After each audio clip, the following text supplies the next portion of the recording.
கர்த்தராகிய இயேசு கிறிஸ்துவின் நாமத்தினாலே அன்பின் வாழ்த்துக்கள். வேதாகம பகுதியில் நாம் இன்று காணப்போவது ஓர்பாள் மோவாபிய பெண். இந்த மோவாப் தேசம் பாவமும் விக்கிரக ஆராதனையும் பெருமையும் வெட்டிமையும் நிறைந்த இடம். மோவாபியர் லோத்தின் மகள் வழியாக லோத்திற்கு பிறந்த சந்ததியார். இவர்களின் குலதெய்வம் கோமேஷ். இப்படிப்பட்ட மோவாப் தேசத்தில் யூதா தேசத்தில் உள்ள பெத்லகேமில் வாழ்ந்த எலிமெலேக்கு பஞ்சத்தின் காரணமாக தன் மனைவி நகோமி 2 குமாரர்களோடு குடியேறினார். இது கர்த்தருடைய சித்தத்திற்கு மாறாக இருந்தது. மோவாப் சென்று வாழ்ந்த எலிமெலேக்கு அங்கே மரித்து போனார். எலிமெலேக்கின் 2 குமாரர்களும் மோவாப் தேசத்திலே பெண் கொண்டு வாழ்ந்தார்கள். அவர்களும் மரித்து போனார்கள். நகோமியும் அவளது 2 மருமக்களான ரூத், ஓர்பாள் ஆகிய மூவரும் விதவைகளாகும் பரிதாபமான நிலை ஏற்பட்டது. கர்த்தர் பெத்லகேமிலே ஆகாரம் அருளினார் என்கிற செய்தி நகோமியை மோவாப் தேசத்தை விட்டு புறப்பட வைத்தது. பயணமோ நெடுந்தூரம். 3 விதவைகளும் மோவாப் தேசத்தில் இருந்து பெத்லகேமை நோக்கி புறப்பட்டனர். ஆனால் நகோமியும் ரூத்துமோ பெத்லகேம் நோக்கி சென்றனர். ஓர்பாளோ தன் தேசத்தின் மேலோ அல்லது தனது குடும்ப உறவின் மேலோ பற்று கொண்டு தனது பிறப்பிடமான மோவாபுக்கே சென்று தேவ ஆசீர்வாதத்தை இழந்தாள். அவளை குறித்து அதிகமான விவரங்களை வேதத்தில் வாசிக்க முடியாவிட்டாலும் அவள் திரும்பி மோவாப் செல்ல காரணம் என்ன என்பதை பார்க்கலாம். ஓர்பாள் என்றால் பெண்மான், கழுத்து, இருமனம் என்று பல அர்த்தங்கள் உண்டு.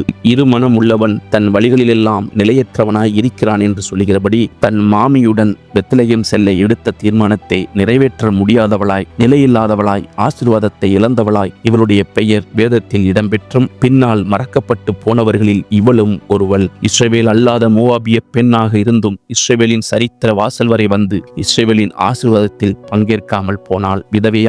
விதவையான தன் மாமியோடு கூட பெத்லகேம் செல்ல ஞானமுள்ள தீர்மானத்தை எடுத்து மாமியோடு கூட நடந்து வந்தாள். வழியிலே ஒரு மாற்றம். எதிர்பாராதபடி ஓர்பாளிடம் அவள் மாமி பேசினாள். திரும்பி தாய் வீடு சென்று அவர்களுக்கு வாய்க்கும் புருஷனுடைய வீட்டிலே சுகமாய் வாழ்ந்திருக்கும்படி கூறி முத்தமிட்டாள். ஒருவேளை மாமி பேசாமலே வழி நடந்திருந்தால் ஓர்பாள் முழு மனதுடன் பெத்லகேம் போய் சேர்ந்திருப்பதும் சந்தேகம்தான். இது சிறு சோதனை அவளது உண்மையான நிலையை நிரூபித்து விட்டது. அவளது தடுமாற்றமான விசுவாசத்தை காட்டியது. அவள் செய்கை ஏதோ போகச் சொன்னதினால் போவதாக காணப்பட்டது. மாமியை முத்தமிட்டு விட்டு போய்விட்டாள். அதோடு அவள் பெயரும் வேதாகமத்தில் இல்லாமல் அற்று போய்விட்டது. ஆனால் அதே சோதனை ரூத்தின் மன உறுதியை வெளிப்படுத்திவிட்டது. திரும்பி போவதை பற்றி இனி பேச வேண்டாம் என்று ரூத் தீர்மானமாக கூறி தன் மாமியை விடாமல் பற்றி கொண்டாள். ரூத் 1:16-17. இப்படிப்பட்ட தீர்மானம் எடுப்பது கடினமே. தன் எதிர்காலத்தை குறித்து எந்தவித கலக்கமில்லாமல் தீர்மானம் எடுத்த ரூத்தின் பெயர் மேசியாவின் வம்ச வரலாற்றில் இடம்பெற்றது. ஓர்பாள் ஏறத்தாழ 10 வருடங்கள் நகோமியின் குடும்பத்தில் வாழ்ந்தும் உண்மை தெய்வத்தை அறியாததால் சரியான தீர்மானம் எடுக்கவில்லை. தன் ஜனங்களிடத்திற்கும் தேவர்களிடத்திற்கும் திரும்பி போனாள். சாபமான ஜனக்கூட்டத்தையும் இடத்தையும் விட்டு ஓடுவதற்கு பதில் திரும்பவும் அங்கேயே சென்றாள். ஆசீர்வதிக்கப்பட்ட இஸ்ரவேலராகிய தேவ ஜனங்களுடன் வாழ்ந்து அவர்களோடு ஆசீர்வாதத்தை அனுபவிக்கும் அரிய வாய்ப்பை இழந்து போனாள். ஆசீர்வாதத்தின் வாசல் வரை வந்தவள்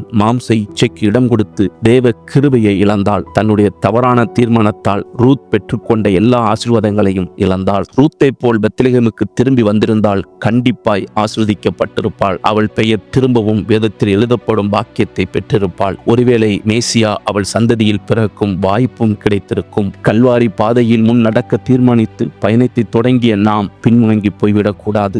சத்தியத்தை கேட்காத, ஏற்றுக்கொள்ளாத மனுஷனுடைய நிலை வேறு. சத்தியத்தை அறிந்து ஏற்றுக்கொண்ட பின்பு பின்வாங்கி போகிறவர்களின் நிலை அதிக பரிதாபத்திற்குரியது. மறுதலித்து போனவர்கள் தேவனுடைய குமாரனை தாங்களே மறுபடியும் சிலுவையில் அறைந்து அவமானப்படுத்துகிறபடியால் மனம் திரும்புவதற்கு ஏதுவாய் அவர்களை மறுபடியும் புதுப்பிக்கிறது கூடாத காரியம். எபிரேயர் 6:6. ரட்சிப்பின் வழியில் நடக்க ஆரம்பித்த பின் முடிவு பரியந்தம் நிலைநிற்க கூடாமல் போனால் அது கவலைக்குரியதே. முடிவு பரியந்தம் நிலைத்திருப்பவனே ரட்சிக்கப்படுவான் என்று மத்தேயு 10:22 சொல்கிறது. லோத்தின் மனைவி திரும்பி பார்த்தால் உப்பு தூணானாள். லூக்கா 9:62 இயேசு கலப்பையின் மேல் தன் கையை வைத்துவிட்டு பின்னிட்டு பார்க்கிற எவனும் தேவனுடைய ராஜ்யத்திற்கு தகுதியுள்ளவன் அல்ல என்றார். ரட்சிப்பை பெற்றுக்கொண்டால் மாத்திரம் போதாது, இலக்கை அடையும் வரையிலும் உறுதியாய் இருப்பதே மேல். தீர்மானம் எடுப்பது லகுவானது, ஆனால் அதில் நிலை நிற்பது பெரிய காரியமாகும். நமது ஆரம்ப ஆவிக்குரிய வாழ்க்கையையும் இப்போது சென்று கொண்டிருக்கும் பாதையையும் நிதானித்து பார்ப்போம். தவறுகள் இருந்தால் ஆவியானவரின் துணையுடன் சரி செய்து கொள்வோம். மாம்சத்தில் எடுக்கப்படும் தீர்மானங்கள் அனைத்தும்